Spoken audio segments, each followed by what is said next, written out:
그 다음에 이 화가 일어나는데 내 마음이 왜 조절이 안 되고 힘든가, 내적으로 왜 화가 조절이 안 되는가, 이 문제에 대해서는요, 가장 큰 게 부정적인 감정의 기억, 이게 가장 큰 영향력을 끼칩니다. 그러니까 감정은 생각보다 훨씬 더 힘이 세고요. 특히 그 부정적인 감정 있지 않습니까? 내가 누구한테 상처를 받았다거나 우리가 흔히 트라우마라고 말하는 이런 과거에 기억된 상처는 시간을 초월해서 언제나 생생하게 재현이 되고 굉장히 장기적으로 기억 속에 들어가 있습니다. 관련된 어떤 상황이나 조건이 주어지면 시시때때로 일어나게 되는데, 그 가장 중요한 원인이 우리 뇌의 구조적인 차원에서 변형계라고 하는 편도체의 감정이 저장이 되거든요. 특히 부정적인 기억이 이 변형계라고 하는 이 중간 뇌인데, 대뇌가 있고 소뇌가 제일 밑에 있는데, 이 중간 영역에 속하는 이 본능적인 감정의 영역이 이 파충류를 지난 포유류들부터는 이 변형계의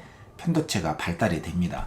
여기에 감정이 온전히 저장이 돼서 우리가 흔히 영화 기법에서 보면은 그 회상 장면이 있잖아요. 플래시백이라고 하는데 팍팍팍 옛날 생각이 떠오르는 거, 이게 계속 떠오르도록 되어 있습니다. 우리가 피할 수가 없어요. 이걸 우리가 이제 부정적 반추다 이렇게 이야기를 합니다. 반추는 계속 소가 되새김 하듯이 되새김질을 하면서 그 기억된 장면이 떠오르는 것을 말하는데요. 주로 시간이 많을 때나 한가해질 때는 이 반추가 많이 일어납니다. 긍정적인 반추도 있어요. 그러니까는 회광반조라고 우리가 흔히 말을 하지 않습니까? 그것을 올바르게 성찰을 하고 새로운 삶의 욕구로 진행이 되면은 긍정적인 반추인데, 부정적인 기억은 부정적인 반추로 이어지면서 이렇게 일어나는 것 자체를 원천 봉쇄할 수는 없어요. 이것을 굉장히 정확하게 이해를 하는 게 1차적인 겁니다. 그래서 이러한 그 감정적인 부정적인 감정의 기억은요, 이성적으로 조절하기가 굉장히 어려워요. 그러니까 이성적으로 그걸 누른다고 해서 제어되는 게 아닙니다. 일어날 것을 못 일어나게 막을 수는 없다. 그 정도로 이제 감정은 강력한 겁니다. 이성의 힘보다 더 세요. 그래서 우리가 흔히 이런 말을 하지 않습니까?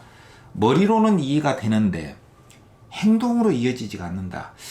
또 맞는 이야기인데, 저 사람 이야기가 맞는 이야기인데, 또는 선생님 이야기가, 또는 뭐 상급자의 이야기가 저 말이 맞기는 한데 내가 따르기는 싫다, 이런 말을 많이 하게 되는데요. 이게 감정의 힘이 이성보다 세다는 이야기입니다. 특히 아까 말씀드렸듯이 각인된 장면이나 부정적으로 내밀어낸 목소리가 있어요. 그러니까 나에게 영향력을 끼치는 그 존재의 목소리가 굉장히 오랫도록 기억이 됩니다. 부모라든가 어떤 형제, 친구 또는 상급자, 나에게 영향력을 끼치는, 주도권을 가지고 있는 그러한 목소리가 내재화 됐을 경우에 그 기억은 오래 간다는 뜻이에요. 특히 한가할 때 시도 때도 없이 막 등장을 합니다.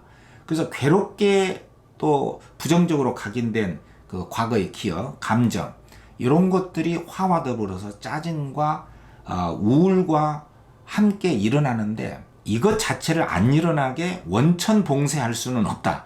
이것을 굉장히 정확하게 인정을 하고 이해하는 것이 중요하다는 말씀입니다.